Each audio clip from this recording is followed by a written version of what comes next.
já vi pessoas a virem com livros deles para eu assinar. E eu digo, olha que ele é mais escurinho do que eu. E é bigodudo. E usa óculos, eu ainda não usava óculos. E usa óculos e tal. E não tem o D. O D que eu tanto prezo. Porque sou João Manuel de Melo Pacheco. Eu sei que ele não é João, tem qualquer coisa antes, não é? Aníbal João. Mas eu também tenho do meu pai um equívoco no nome, porque ele pôs. Eu era para ser João Manuel Maria de Medeiros Melo Pacheco. O meu pai foi ao registro civil para pôr os nomes à criança. E assim foi ao registro civil, que era um professor lá na aldeia que fazia isso. Vem para casa, a minha mãe diz, Manuel, isso é muita coisa. Vai atrás e corta metade. Então o Manuel de Melo Pacheco, cortou tudo quando fosse mãe.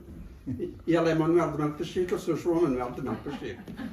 Só que ele também, isto pode ser um bocadinho anedótico, mas serve para levantar um bocadinho. Sucede que ele, em alguns documentos, ele não é Pacheco, é Melo. É Manuel Pacheco de Melo. O pai dele era Melo. Mas é que ele também foi vítima de trocas e baldrocas e por outro lado, eu nunca gostei de Pacheco. Desde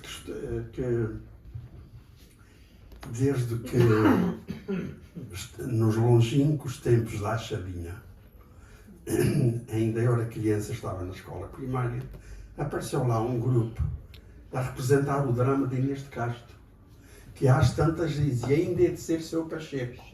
E Pacheco era assassino, era Não, isto aqui não me calha bem. Era o passado do Pacheco Pereira.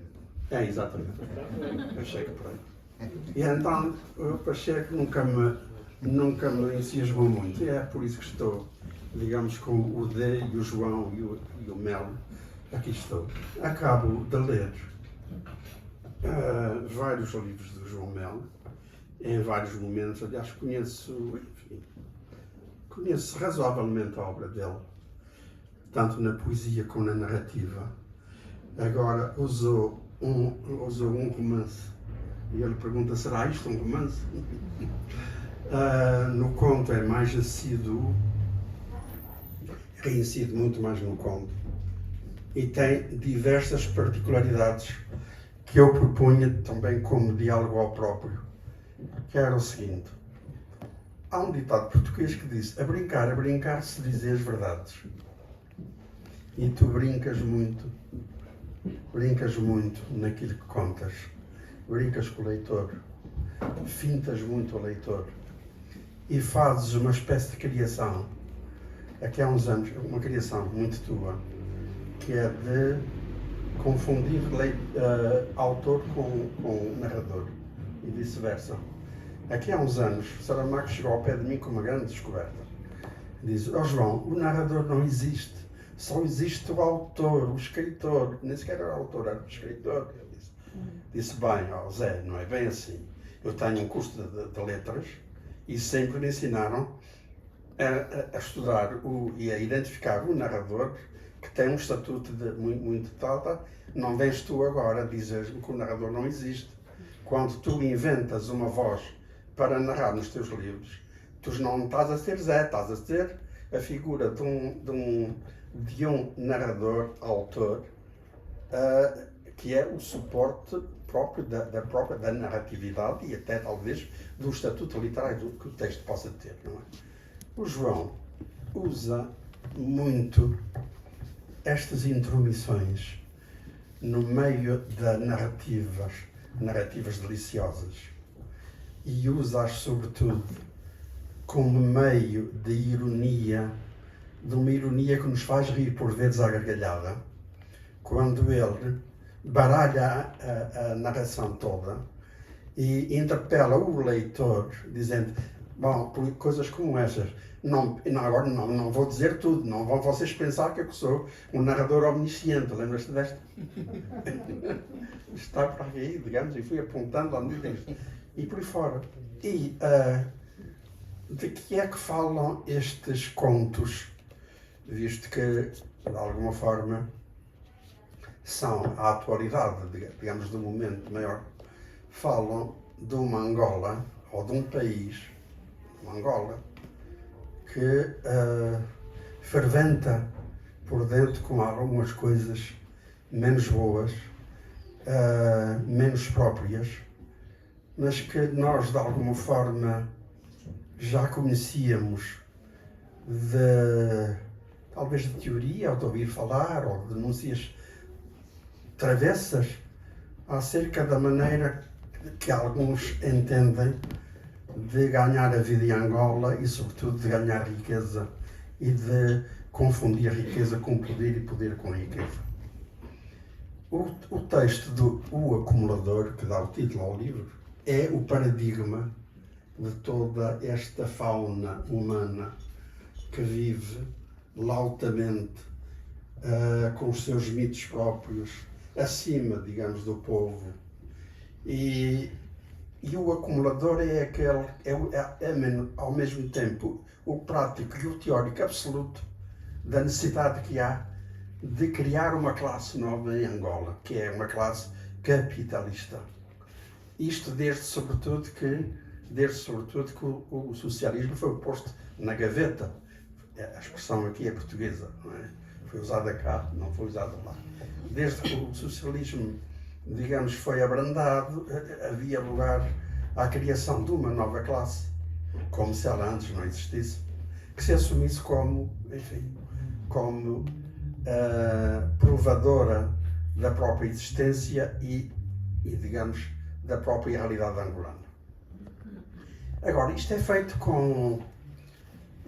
de uma forma como eu nunca encontrei na literatura, porque não é demagógico, não é gratuito. O bota-abaixismo em certos livros é gratuito, nada tem de criativo. E o João Melo embrulha muito bem a intriga com o humor com a intriga, para levar a água ao seu moinho.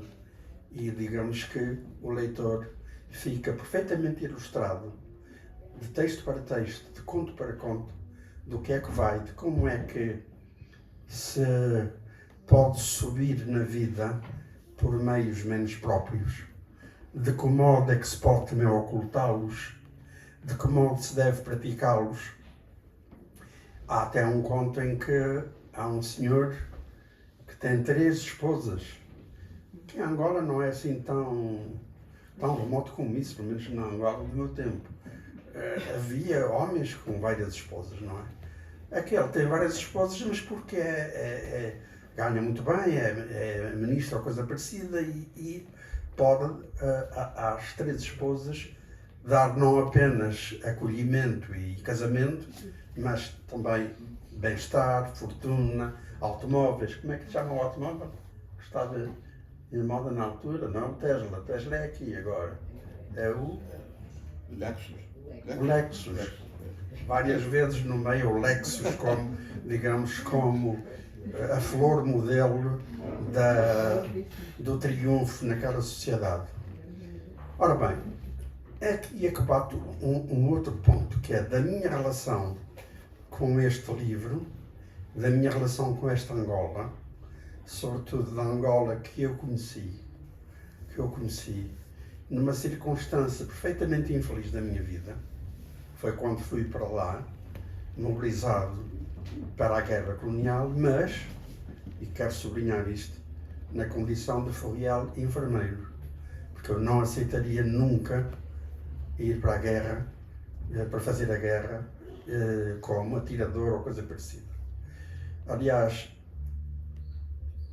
a organização que nos ajudava a fugir e a ser refratário ou desertor da guerra, nessa altura em que coube a minha vez, veio e disse-me: a partir de agora, a ordem é aceitar, tu tens como argumento maior o facto de ires como enfermeiro e não atirador, agora a ordem é fazer a guerra por dentro. Fazer a guerra por dentro. E eu disse, mas mesmo assim, eu só aceito se for para Angola, porque para a Guiné eu não vou, Moçambique também não. E calhou-me. Foi uma sorte. Ser uma sorte. Foi um azar tremendo, calhar-me Angola e a zona do norte, ao pé do Zaire, que também é muito falado aqui neste livro, com o acumulador, também gostava muito, era muito transfronteiriço, não é? O acumulador, na criação da sua riqueza. Eu estive 27 meses no norte de Angola, justamente perto da fronteira com a República do Zaire, que agora voltou a ser a República do Congo outra vez, não é? E 27 meses na pior tragédia da minha vida, que foi a guerra colonial.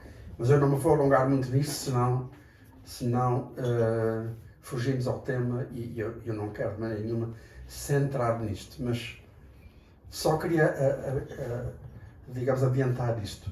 Como ferroviário enfermeiro, sem médico, eu aprendi a fazer partos, aprendi, digamos, todas as doenças, aprendi a curar crianças, a ressuscitar mortos e a sepultar também muitos deles. E ainda hoje eu sou um homem perturbado. Ainda hoje eu sou um homem perturbado por ter vivido uma tragédia humana tão forte e tão concentrada naquele tempo e na minha juventude, no pior da minha juventude. Em todo o caso, talvez seja de todo a melhor recordação que eu tenho de Angola. João, desculpa, já acabo. A melhor recordação que eu tenho de Angola foi quando nós fomos substituídos e que viemos embora. Tínhamos duas senzalas, uma de angolanos que estavam ali fixos, tipo pequeno campo de concentração, acusados de ligações com o inimigo, e tinham vindo diversos povos de Angola, estavam ali a nosso cargo, e do outro lado, o oposto total, ex-guerrilheiros, entre vários movimentos, que tinham abandonado os movimentos para vir de novo para o nosso lado combater os movimentos. E, portanto, não havia ligação nenhuma entre eles, mas o meu ofício, a minha especialidade, era de modo a ter que lidar com todos por igual. E o que eu mais recordo com mais emoção foi quando, no dia em que me viemos embora, muitas senhoras vieram trazer-me os filhos, para eu os trazer comigo, para o puto, como eles diziam. Leva o meu filho para o puto, porque aqui não há comer, aqui não há nada e tal. Jimbanda, era como me chamavam, Jimbanda. Todos os dias chegavam à enfermaria, ao Nangué, e eu lá. E eles riam-se muito, porque eu, enfim, já tinha aprendido também um bocadinho da língua deles. E quando não pude trazer nenhuma criança comigo, porque de todo não podia, nem queria, eles choraram e diziam coisas como isto: nunca mais vai ter um papá como tu. Tratavam-me por papá, que é uma coisa tão forte que se calhar ajudou-me a ser escritor. Eu escrevi sobre a guerra, escrevi sobre a minha experiência, digamos, um livro talvez o mais duro de todos. E isto para dizer que Angola vem comigo desde então, e eu, à distância, acompanho Angola na minha diuturnidade, no meu cotidiano. Angola faz parte do meu devir. Aliás, depois houve uma altura em que fui convidado pelo Jornal Público para lá ir em 95 para fazer umas crónicas com a ideia de ir aos sítios onde tinha estado. Mas não foi possível ir aos sítios onde tinha estado porque estavam ocupados pela UNITA. E a UNITA bomba, estavam os aviões ao chão. Não podíamos lá ir. Portanto, escrevi sobre outra realidade. Gostei muito de regressar a Angola para ver o que era um país independente, um país recém-independente. Como é que ele se conduzia, como é que ele se enganava, como é que ele se erguia. E isso também foi muito produtivo em mim, muito do ponto de vista humano e literário. quando eu chego agora aqui, e não apenas neste livro, mas nos vários livros que tenho do João, e vejo que as coisas parece que não estão a ir na direção certa e que há qualquer coisa que falhou no processo. Houve gente que se intrometeu para o sabotar. Eu estava longe de imaginar que ele, se tivesse esse mundo, se organizado até ao supremo poder. Não estou a nomear o Presidente da República, que aliás não o conheço, mas todos nós falávamos muito do Agostinho Neto, falávamos do José Eduardo dos Santos, eram os personagens familiares do nosso cotidiano. Deste senhor que lá está conhecemos muito pouco, porque felizmente ele não aparece, ele não fala, não sei, mas eu julgava que ele tivesse dado a volta. Então eu queria perguntar ao João. João, tu és escritor, tu tens uma obra, tu fizeste muita coisa já na vida. Como é que é o poder, João? Como é que é chegar ao poder, exercer o poder? O que é o poder?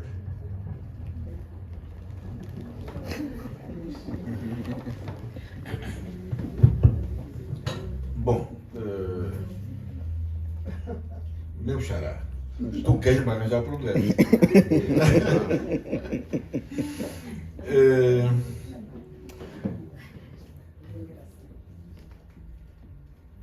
O que é o poder, né?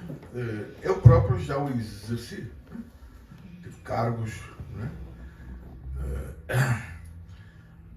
Mas na verdade nunca me dei bem com ele, porque eu tinha uma visão um pouco lírica, talvez, do que era o poder, ou daquilo que se poderia fazer e que se deveria fazer com o poder, né?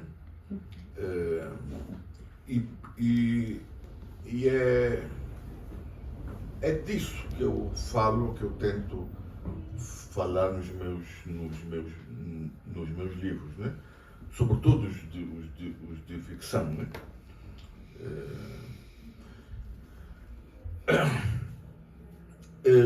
Isso resulta da visão que eu tenho de literatura, né?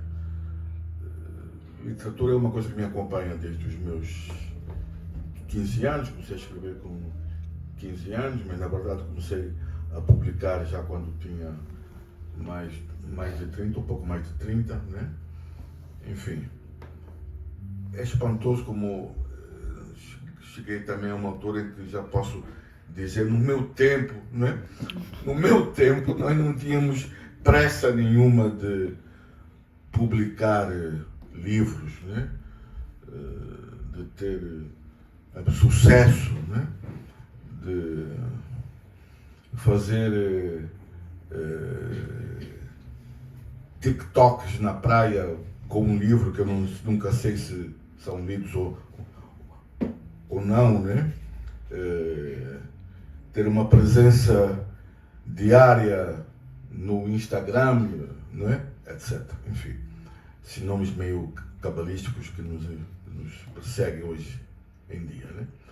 Mas a minha visão da literatura era essa. Eu escrevia sobre o meu mundo, a realidade a que eu pertencia, e escrevia e procurava fazê-lo sempre com uma visão crítica, digamos assim. Crítica não no sentido de bota abaixo necessariamente, mas mais de análise, né?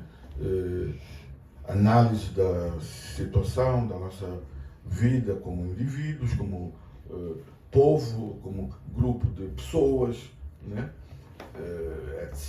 Etc. Né? Ora, todos nós sabemos e temos disso experiência que o mundo é feito de várias coisas, vários tipos de gente boa, gente má, não é? As circunstâncias, não é? Também têm que ser levadas em conta, mas o que eu quero dizer é o seguinte: eu sou incapaz de me inscrever sem meter as mãos dentro da realidade a que eu pertenço. Ora, a realidade a que eu pertenço é a realidade angolana. Mas dizer isto não significa falar de uma realidade fechada em si mesma. Angola, na verdade, é um país ligado ao mundo há muitos séculos. Né? Diria que Angola é um país que é um país cosmopolita, quer dizer, Luanda, por exemplo, é uma cidade cosmopolita, van na letra, digamos assim. Né? Quer dizer, de Angola foram levados o maior número de escravos africanos que povoaram as Américas, né? Que fizeram as Américas. Portanto, a relação de Angola com o mundo é uma relação antiga, né? É por isso que nós, angolanos, mesmo aqueles que nunca viajaram, etc., quando o fazem, bom, nós temos uma palavra para isso, né? Nós, os mangolês, né, somos realmente uma raça especial. Então, quando eu falo de Angola com os seus problemas, com as suas vivências, mas também com as suas relações, com os seus vínculos com o mundo, né? E mistura-se tudo, né?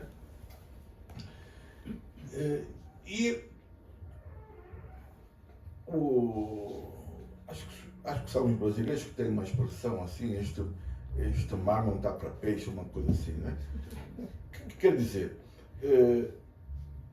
a situação em Angola não está para peixe. Né? Então, é muito complexa e não podemos falar dela de maneira simplista. Né? Se problemas complexos tivessem soluções simples, então não seriam problemas complexos. Né? E ainda mais no meu caso, né? Eu tenho uma vivência e uma vinculação histórica e política, né? Enfim, pertence a uma família de nacionalistas, desde o meu pai, tios, primos, enfim, né? Pessoas que estiveram presas, que estiveram na guerra de libertação pela independência, como o meu pai e não só, né? Eu próprio tive vinculado ao partido histórico que conduziu o país à independência. Fui deputado durante muitos anos, fui ministro durante 2 anos.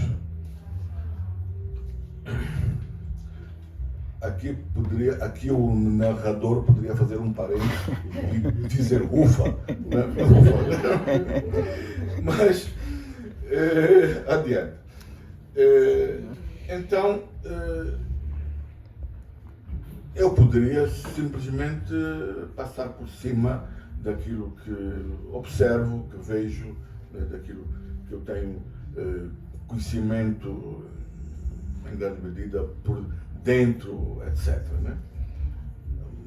Mas eu não consigo fazer isso. Lamento muito, mas não consigo fazer isso. Então, a minha literatura, quando é necessária, ela aponta e mostra, desnuda a realidade, é crítica, alguns dizem que é corrosiva ou não. É tudo isso, mas é também empática, eu acho. Né? Quer dizer, eu acho que há que ser, como diria Che Guevara, né? Hay que endurecer-se sem perder a ternura jamais. Né? Quer dizer, eu não posso perder a minha empatia com os meus irmãos, com os meus concidadãos, com os meus amigos, não é? mesmo que alguns deles sejam terríveis bandidos.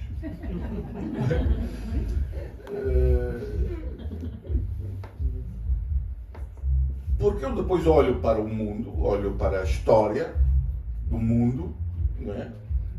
E vejo que o que se passa em Angola não é nada de especialmente diferente em relação àquilo que se passa e que se tem passado e que se há de continuar a passar historicamente em todo o mundo. Né?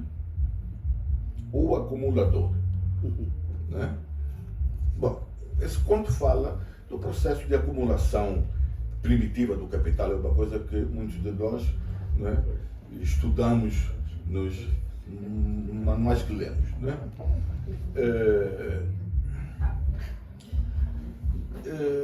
E é claro que eu sou muito crítico em relação à maneira como esse processo ocorreu e continua a ocorrer em Angola. Mas vamos e venhamos. Esse processo não é especialmente diferente do processo de acumulação primitiva do capital em todo o mundo e em todos os tempos. Né? Marx dizia que não há capitalismo, quer dizer, não há capitalismo que nasça, que surja sem as mãos sujas de sangue. Né? Um jornalista dias perguntou, mas este conto não é, de certo modo, pode ser entendido como uma justificação. Eu disse, não é justificação, é uma explicação. É uma explicação. Né? Então, eu estou a alongar muito porque realmente não sei como é que vou responder à tua questão. Mas, enfim, continuemos a divagar um pouco, né?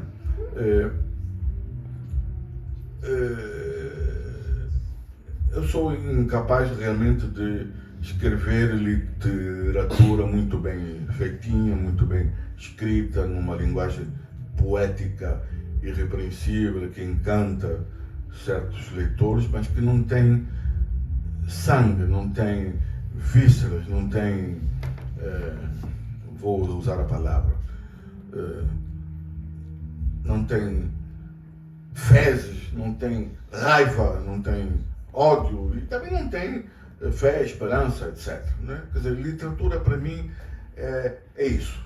Mesmo quando eu brinco, quando eu aparentemente faço humor e tal, o humor é uma maneira de demonstrar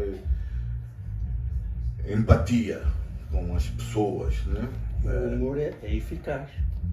Eu acho que sim. Do ponto de vista narrativo, é das coisas, na minha opinião, mais eficazes e é a grande novidade da tua escrita. Estou a falar da narrativa, desta narrativa. Porque também és um poeta e a tua poesia também está na prosa. E isso é claro como água, eu não duvido. Por outro lado, João, quando eu chamei a atenção para o teu sentido crítico, devia ter sublinhado o seguinte: aquilo que tu acusas são sempre comportamentos individuais, não são sistémicos. Porque a gente identifica aquelas pessoas, quer pela tua narrativa, quer por aquilo que a gente ouve e sabe, e que não é, digamos, um processo exclusivamente angolano. Aliás, eu peço licença para dizer que tenho um grande amor por Angola, que trouxe lá, digamos, e por todos estes anos, digamos, que eu levo de acompanhar Angola. E eu sou um leitor da literatura angolana. A gente talvez pudesse também encaminhar-te um pouco para o interior da literatura angolana, que eu acompanho já há muitos anos. Por exemplo, a gente não vê nada disto em Londrino. Concordas?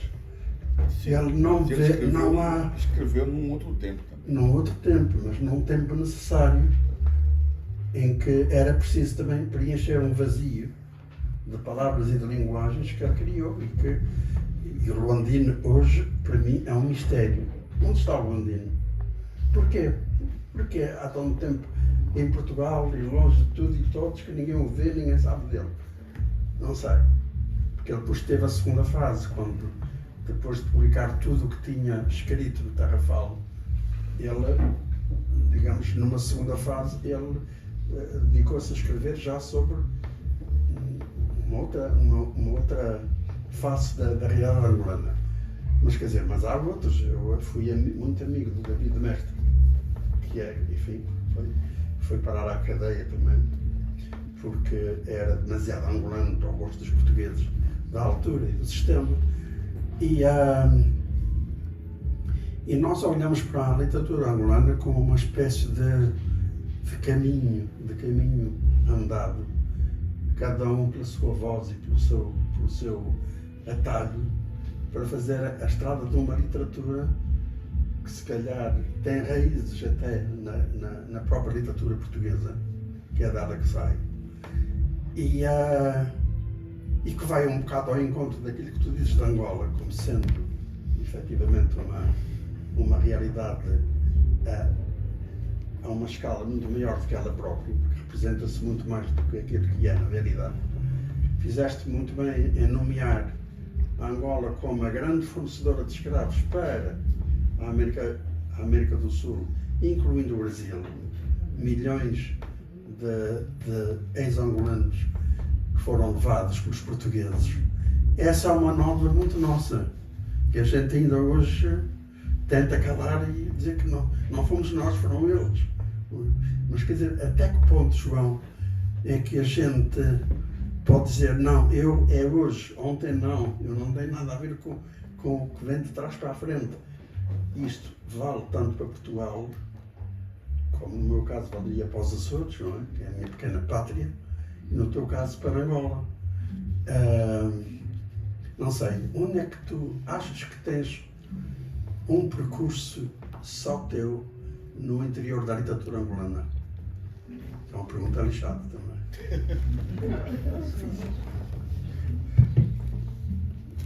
Bom, é difícil, claro, falar de mim próprio. Eu prefiro deixar isso para os leitores, para os eventuais críticos, etc. Né? A verdade é que eu procuro fazer um trabalho, né?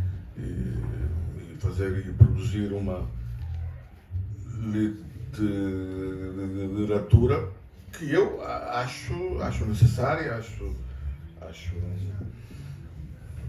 eficaz, não sei se é o adjetivo exato, apropriado, né? Mas, enfim, eu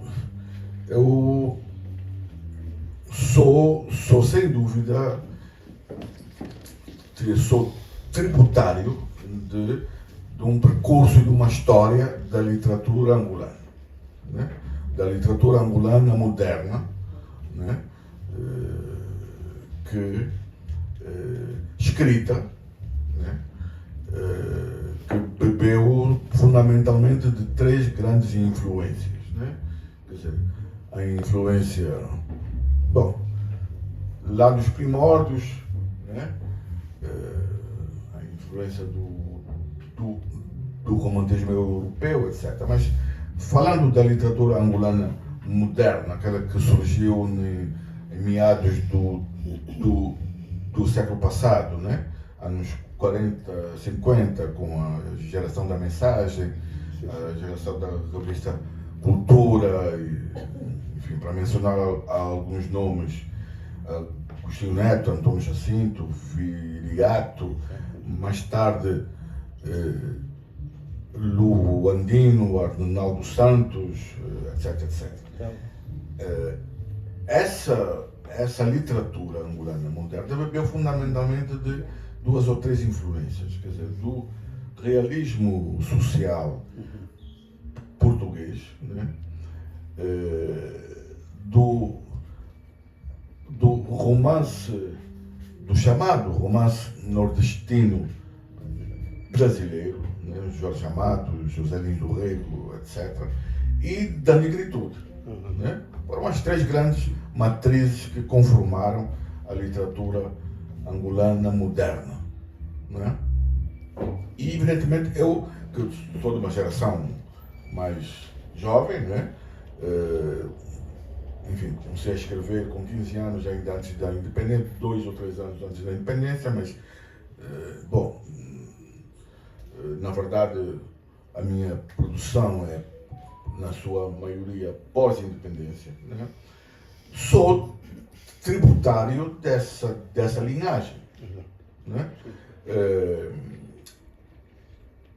Não a minha escrita, mas a minha perspectiva da literatura, aquilo que eu falei há pouco, uma perspectiva crítica da literatura, também tem alguma influência ideológica do marxismo, vamos dizê-lo, né? No sentido de que a literatura pode ser usada como uma arma, como um instrumento de denúncia, de combate, etc. Isso acho que também está lá e, enfim, não, apesar dos tempos atuais, não me incomoda nada, absolutamente, pelo contrário, afirmar isso. Agora, procuro fazer isso com uma voz, com uma voz própria, né? E na ficção, sobretudo. Mencionaste há pouco a questão do narrador, do diálogo entre o narrador e os leitores, e o autor, né? É assim, eu acho que o processo literário, a literatura, implica não apenas quem escreve, o autor, mas também o leitor. Quer dizer, o leitor faz parte, participa do processo literário, porque a sua reação, a maneira como ele lê, como interpreta aquilo que lê, etc., faz parte. Isso sempre foi assim. Mas, ultimamente, os leitores passaram a ter mais voz, digamos assim. Estão mais audíveis, né? Graças, sobretudo, às transformações tecnológicas, etc., né? Quer dizer, hoje aquela figura do crítico literário, né? Que, enfim, escreve do alto do seu púlpito, é posta em questão pelos comentários no Twitter, no Facebook, enfim, na maior parte das vezes, vou usar uma palavra benigna, comentários complicados, né? Mas a verdade é que estão aí, né? Estão aí, fazem parte, e hoje os leitores, né, interferem, né? Há dias li que uns leitores ligados à extrema-direita invadiram o lançamento de uma autora aqui em Lisboa. Quer dizer, essa é a forma mais radical e fascista, digamos assim, de interferência dos leitores no processo literário. Mas há outras, né? Opiniões que circulam, que fazem, que transformam obras medíocres em best-sellers, por exemplo, né? O processo de mercantilização da literatura, enfim, são novos fenómenos. Bom, sem esquecer estas marcas, né, do wokismo, né? Quer dizer, os leitores os leitores identitários, os leitores sensíveis, né, etc., né? Enfim, todo mundo a azucrinar-nos a cabeça, João. Todo mundo. Então, e a partir de uma dada altura, porque eu estou convencido que os leitores fazem parte desse processo literário, resolvi na ficção começar a conversar com eles diretamente e a provocá-los, não é? A xingá-los, às vezes, enfim, tudo dentro das regras da boa educação, né? Porque realmente eu acho que a literatura não é só aquela coisa do escritor que fica ali e tal. Não, temos que, infeliz ou infelizmente, aturar os leitores. Então, mas tem uma outra coisa. O Zeferino está ali, o meu editor, já me comprometi com ele a entregar um segundo romance, não é? Até o fim do ano. Mas eu gosto mesmo de escrever contos. Gosto de escrever contos. Isto tem a ver um pouco, quer dizer, quando me perguntam isso, eu gosto sempre de apresentar uma teoria, né? Acho que isso tem a ver com o facto de eu ser africano. Na nossa cultura, né, a oralidade tem um peso grande. E em Luanda, então, nós vivemos rodeados de histórias em todos os cantos. Eu tornei-me grande amigo de uma pessoa que, infelizmente, está muito mal de saúde agora, porque um dia saíamos ambos de uma casa de pessoas de família que conhecíamos, e íamos a pé para casa e tínhamos um percurso que fazíamos juntos. Bom, chegamos ao ponto em que tínhamos que nos separar, 2 da manhã, e ele começa-me a contar histórias, não é? Às 2 da manhã, numa esquina de Luanda, ele começa-me a contar histórias. Bom, a verdade é que eu consegui separar dele para umas 2 ou 3 horas depois, não é? Eu digo, quer dizer, nós somos privilegiados, nós não temos falta de histórias, não é? Então eu gosto muito de escrever contos, histórias, e isso permite-me justamente conversar com os leitores, como tu notaste, que eu gosto. Eu gosto, né? Acho que há uma personagem de um dos contos, não sei se é o personagem, se é um narrador, se é o próprio autor, que diz que é adepto da literatura não apenas criativa, mas irresponsável, né? Pois, então eu acho que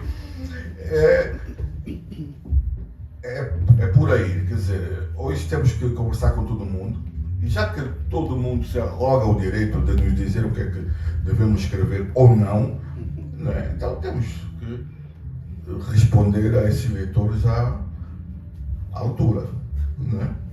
É o que eu procuro fazer. Digamos, creio que mais coisa ou menos passaremos ao diálogo com a assistência, se estiver de acordo. Queria sublinhar a narratividade da tua escrita. É límpida, corre como água. E essa tua invenção do narrador troca tintas, que ora é autor, ora não é, ora já disse, ora não quer dizer, mas lá vai disto. É um jogo muito bonito, que anima bastante a literatura e que a torna eficaz.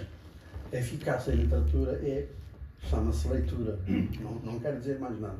Leitura.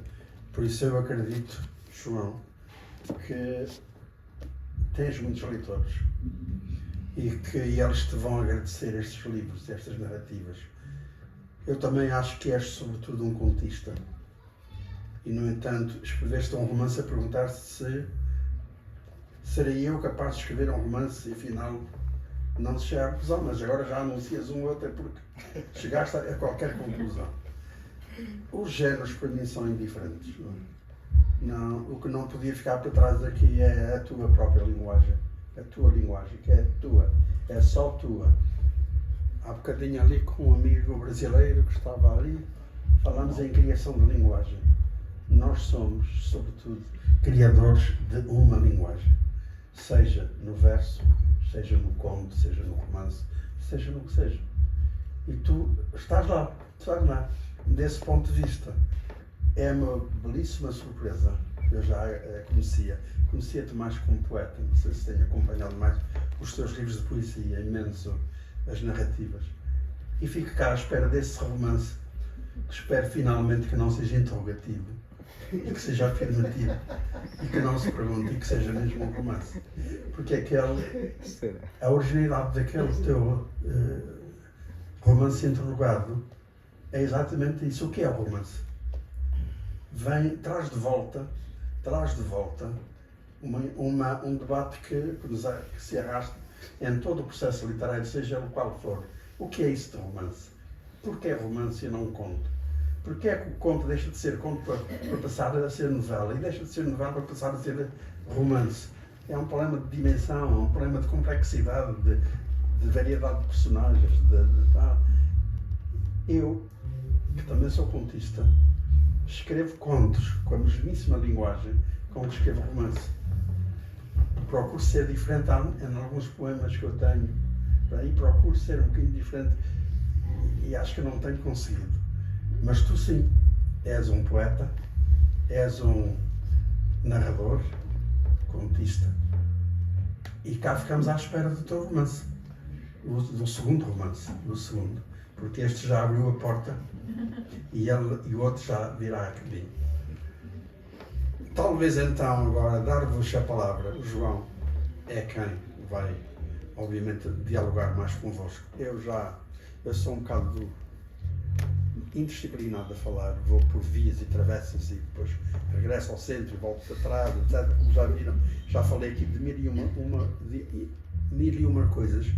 Mas, João, eu queria agradecer-te estes livros porque, lendo-te e gostando de te ler, é também um preito e uma homenagem e um amor que eu dedico ao teu país, que eu amo muito, apesar de ser do lado de cá. Tá bem? Muito obrigado.